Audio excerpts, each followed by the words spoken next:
Hello everyone. इस video में हम पढ़ेंगे स्पेसिएशन के बारे में। हम साइंस में ना बहुत सारी टर्मिनोलॉजीज़ को डील करते हैं, इवन थाउजेंड्स ऑफ टर्मिनोलॉजीज़। तो अब ये तो पॉसिबल है नहीं कि हम हर टर्मिनोलॉजी को उसकी डेफिनेशन से याद करें। तो सबसे अच्छा तरीका होता है कुछ जो टर्मिनोलॉजीज़ में उनके मीनिंग छुपे हुए हैं उन्हीं में से उनकी डेफिनेशंस को याद करना। ठीक है, तो चलो एक करके दिखाती हूँ। जैसे मेरा टॉपिक है स्पेसिएशन, तो मैं स्पेसी से ले लूँ स्पीशीज़, और एशियन से ले लूँ ओरिजिन।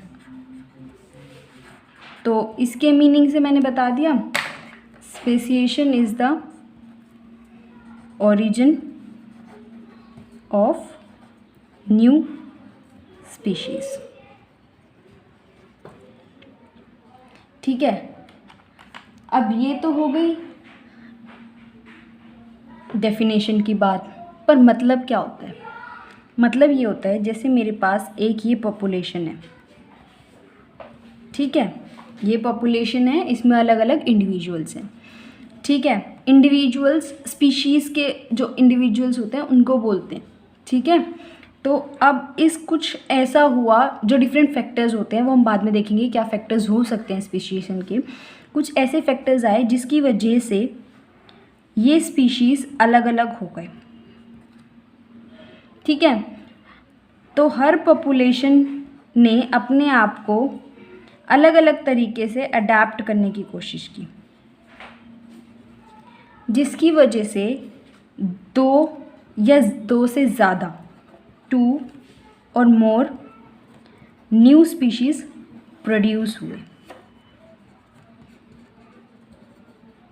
देख रहे हो, स्टार्ट मैंने यहाँ से किया, लेकिन स्पेसिएशन की वजह से ये पॉपुलेशन अलग है और ये पॉपुलेशन अलग है।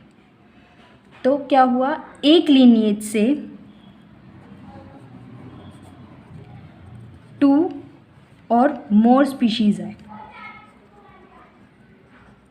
इसको बोलते हैं speciation. Done with the definition. Main point जो याद रखना है, स्पेसिएशन तब होता है जब जीन फ्लो डिक्रीज हो जाता है। जैसे कि एक पॉपुलेशन है, अब ये यहाँ पे रह रहे हैं, ये आपस में मेट करते रहेंगे, तो इनके बीच में जो जीन फ्लो है वो कंटिन्यूटी बनी रहेगी। लेकिन जब ये अलग अलग हो गए तो कुछ जीन सेपरेट आउट हो गए। जैसे मान लो मैं फॉर एग्जांपल लेती हूँ कि एक पर्टिकुलर जीन है ए, ठीक है, अब इसके अलग अलग एलील्स हैं ए। जब ये पॉपुलेशंस सेपरेट हुई तो कुछ जीन्स इसके अंदर चले गए और कुछ जीन्स इसके अंदर चले गए, जिसकी वजह से ये जेनेटिकली डिफरेंट हो गए, जीन फ्लो डिक्रीज कर गया। इसलिए इन्होंने न्यू स्पीशीज़ बनाया, न्यू स्पीशीज़ बने जेनेटिकली डाइवर्जेंस के थ्रू।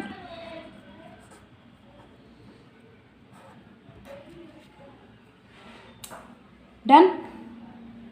अब अलग अलग फैक्टर्स कंट्रीब्यूट करते हैं स्पेसिएशन में। ठीक है, तो हम अलग अलग फैक्टर्स को भी देख सकते हैं स्पेसिएशन में। तो जो फैक्टर्स सबसे पहले आते हैं वो है स्पेसिएशन फैक्टर्स।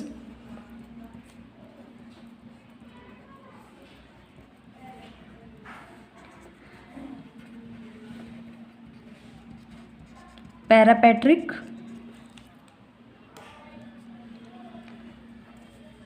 सिम्पेट्रिक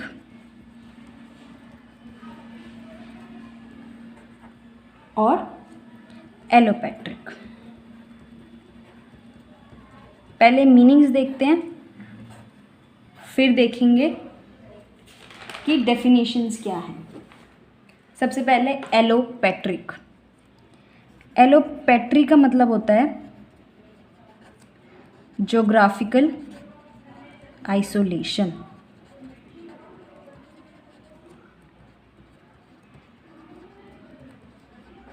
तो जो स्पेसिएशन ज्योग्राफिकल आइसोलेशन की वजह से हो रही है उसे बोलते हैं एलोपेट्रिक स्पेसिएशन। उसके बाद आती है सिम्पेट्रिक। सिम्पेट्रिक का मतलब होता है विदिन, मतलब जो पॉपुलेशन है, स्पीशीज़ जो हैं वो उसी जगह पे रह रहे हैं लेकिन फिर भी न्यू स्पीशीज़ को बना रहे हैं। वो कैसे हो रहा है वो जब हम एग्जांपल पढ़ेंगे तो समझ में आएगा। पैरापेट्रिक, पैरापेट्रिक का मतलब होता है अदर, मतलब स्पीशीज़ अलग जगह पे जाके न्यू स्पीशीज़ बनाएंगे। ठीक है,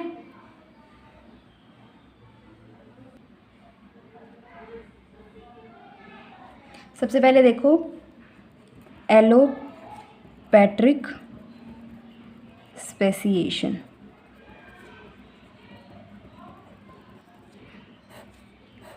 ठीक है, ये दिया था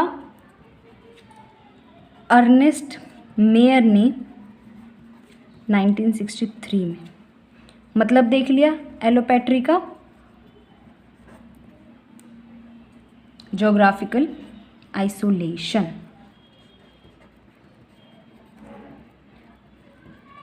देखो कैसे होता है। मान लो एक पॉपुलेशन है,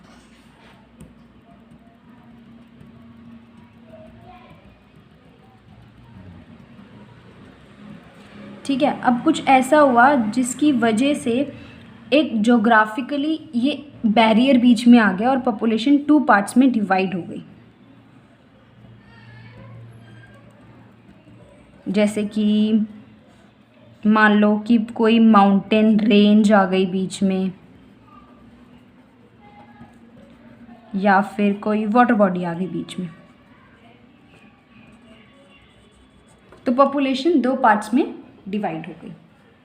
ठीक है, अब ऑब्वियसली पॉपुलेशन डिवाइड हो चुकी है तो ये वाली जो इस साइड वाली कंडीशंस हैं, ये जो इधर का एनवायरनमेंट है, ये जो कंडीशंस है वो दोनों अलग अलग होंगी। और हम जानते हैं कि हमेशा ऑर्गेनिजम्स बेटर सूट करने के लिए एनवायरनमेंट को अपने आप को अडेप्ट करती हैं। तो डेफिनेटली ये जो है पॉपुलेशन अपने अंदर कुछ चेंजेस एक्यूमुलेट करेगी।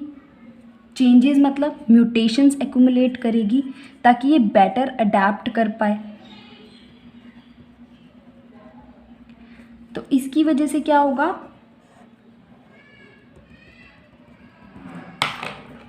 एक नई पॉपुलेशन आ जाएगी, न्यू स्पीशीज आ जाएंगे। तो हमने देखा स्टार्ट कहाँ से करी थी हमने, इधर से। इस बैरियर की वजह से क्या हुआ, जो पॉपुलेशन है वो न्यू स्पीशीज में बन गई। ठीक है, तो इस प्रोसेस को देखो, सिंगल इनब्रीडिंग पॉपुलेशन। एक पॉपुलेशन थी जिसमें हो गया ज्योग्राफिकल आइसोलेशन।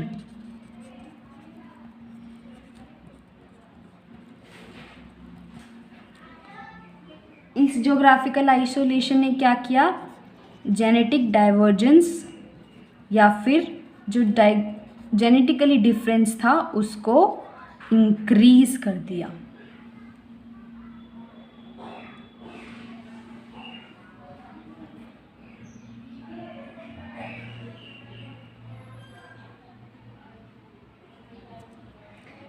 ठीक है, इंक्रीज कर दिया, जिसकी वजह से क्या हुआ, रिप्रोडक्टिव आइसोलेशन इंक्रीज हो गया। रिप्रोडक्टिव आइसोलेशन मतलब अब मान लो कि ये एक माउंटेन रेंज है और ये वाली पॉपुलेशन इधर है और ये वाली पॉपुलेशन इधर है। अब ये तो है नहीं कि ये वाले ऑर्गेनिजम्स ये पूरा माउंटेन रेंज क्रॉस करके यहाँ आएंगे और फिर मेट करेंगे, ऑब्वियसली नॉट। तो ये वाली पॉपुलेशन और जो ये वाली पॉपुलेशन है, ये दोनों आपस में रिप्रोडक्टिवली आइसोलेटेड हैं। रिप्रोडक्टिवली आइसोलेटेड हैं तो उनमें जीन फ्लो नहीं होगा, जिसकी वजह से जो है जेनेटिकली वो डिफ्रेंशिएट होने लग जाएंगे और उसकी वजह से हमारे पास बनेंगे new species and the process leads to speciation. Okay, ये था एलोपेट्रिक स्पेसिएशन के बारे में। अपने यहाँ अभी समझो, फिर खुद लिख के देखो, रिकॉर्डिंग देखो, समझो कैसे कैसे क्या हुआ, तो चीज़ें बहुत अच्छे से समझ में आएंगी। ठीक है, अब देखते हैं सिम्पेट्रिक स्पेसिएशन के बारे में। सिम्पेट्रिक का मतलब देख लिया, विदिन, मतलब पॉपुलेशन, कोई ज्योग्राफिकल आइसोलेशन नहीं हो रहा, कुछ डिस्ट्रीब्यूशन नहीं हो रहा, कोई नई जगह पे नहीं जा रही, वहीं रह रही है, फिर भी क्या हो रहा है, स्पेसिएशन हो रहा है, न्यू स्पीशीज़ प्रोड्यूस हो रहे हैं। ठीक है, अब देखो तो इसका कैसे होता है, ये अलग अलग फैक्टर्स होते हैं जिसकी वजह से स्पेसिएशन हो सकता है। अब फैक्टर्स क्या हो सकते हैं, फूड हो सकता है, सेक्सुअल सिलेक्शन हो सकता है, कंपटीशन भी हो सकता है। ठीक है, अब इसको एक एग्जांपल से समझो।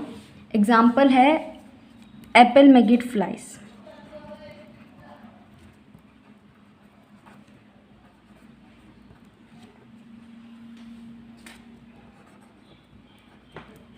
ठीक है, जब 200 साल पहले थी ना, एप्पल मैगिड फ्लाइज जो थी सिर्फ एग्स ले करती थी हॉथॉर्न्स पे। हॉथॉर्न्स नेटिव है अमेरिका का। ठीक है, तो जब यहाँ पे इमिग्रेंट्स आए,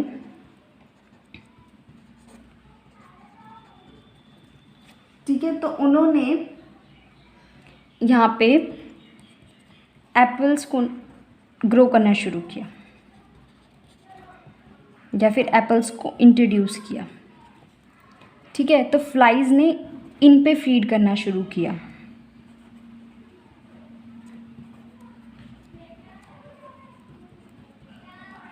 ठीक है, तो कुछ टाइम बाद देखा गया जो एप्पल मैगिड फ्लाइज थी ना, जो हॉथॉर्न्स पे ग्रो अप हो रही थी, वो उसी के साथ मेट करती थी जो मेल हॉथॉर्न्स पे ग्रो करता था। That means hawthorns females mated with hawthorns males. ऐसे ही एप्पल पे जो फीड करती थी वो हमें मेट करती थी एप्पल पे फीड करने वाले मेल्स के साथ। ठीक है, तो इससे क्या हुआ, जेनेटिकली डाइवर्जेंस आने लग गई। देख रहे हो, रह तो एक ही जगह पे रही हैं, लेकिन ऑब्वियसली जब ये स्पेसिफिकली इसके साथ मेट करेगी, ये स्पेसिफिकली इसके साथ मेट करेंगे, तो जीन फ्लो जो इसके साथ हो सकता था, इसका इसके साथ हो सकता था, वो डिक्रीज़ हो गया। उसकी वजह से क्या हुआ, दो अलग स्पीशीज़ बन गई। उसकी वजह से क्या हुआ, स्पेसिएशन हो गया। जगह कहीं मूव नहीं करी, हैबिटेट वही की वही है, वहीं रह रही हैं, सब कुछ वहीं हो रहा है, बट मीटिंग अलग अलग हो रही है, स्पेसिफिकली सिलेक्शन हो रहा है, जिसकी वजह से न्यू स्पीशीज़ बन रही हैं। तो इसको लिखेंगे, एक सिंगल पॉपुलेशन थी, इकोलॉजिकली सेपरेट आउट हो गई,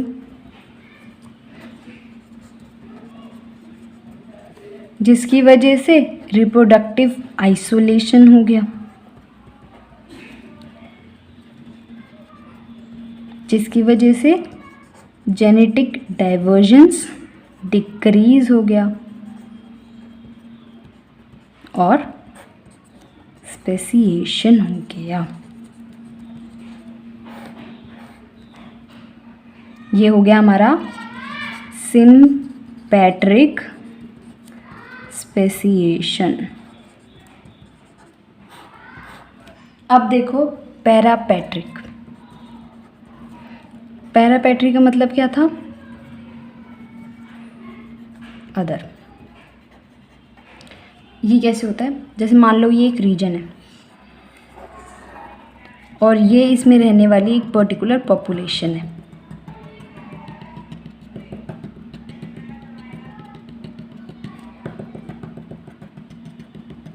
तो मतलब ये जो पॉपुलेशन है ना ये पूरे एरिया में रह सकती है, इस पूरे ये जो पूरा एरिया है इसका रेंज ऑफ ग्रोथ है, ठीक है। तो क्या हुआ, मान लो यहाँ पे बहुत सारी पॉपुलेशन आ गई, तो ऑब्वियसली कंपटीशन क्या होगा, इंक्रीज हो गया। तो इन्होंने क्या किया, कुछ इंडिविजुअल यहाँ से आके इधर आ गए, ये मतलब ये वाला एरिया 10-15 किलोमीटर दूर ये लोग इधर आ गए, ठीक है। अब क्या हुआ, ऑब्वियसली जब मेटिंग करनी होगी तो ये 10-15 किलोमीटर यहाँ वाले इधर तो नहीं जाएंगे ना मेट करने के लिए, ये आपस में ही करेंगे, ठीक है। तो इसकी वजह से क्या हुआ, इस पॉपुलेशन और इस पॉपुलेशन के बीच में जेनेटिक डाइवर्जेंस डिक्रीज हो गया। तो जो ये वाले स्पीशीज़ थे वो अलग हो गए और जो ये वाली वैरायटी थी वो स्पीशीज़ की अलग हो गई। तो इसी से मिलके दो अलग स्पीशीज़ बन गई। तो ये हुआ parapatric. Other within the region, मतलब रेंज में ही कहीं और चले गए और नया स्पीशीज़ बना दिया, ठीक है। तो इसका क्या हुआ, पॉपुलेशन ने किया,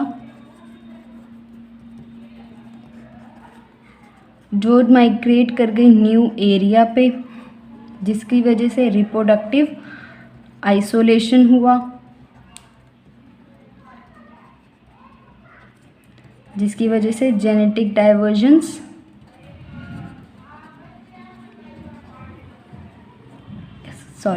इंक्रीज कर गई और स्पेसिएशन हो गया, ठीक है। अब एक चीज़ और देख लो, पेरीपेट्रिक, ठीक है।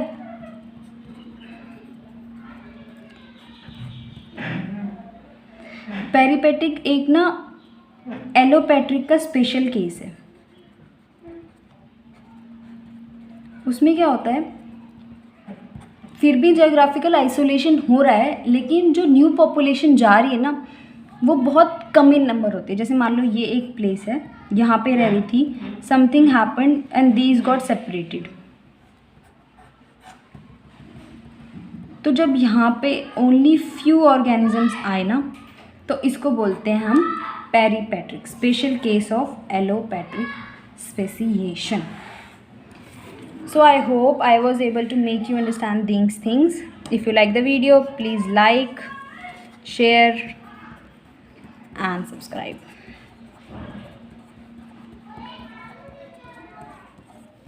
Thank you very much.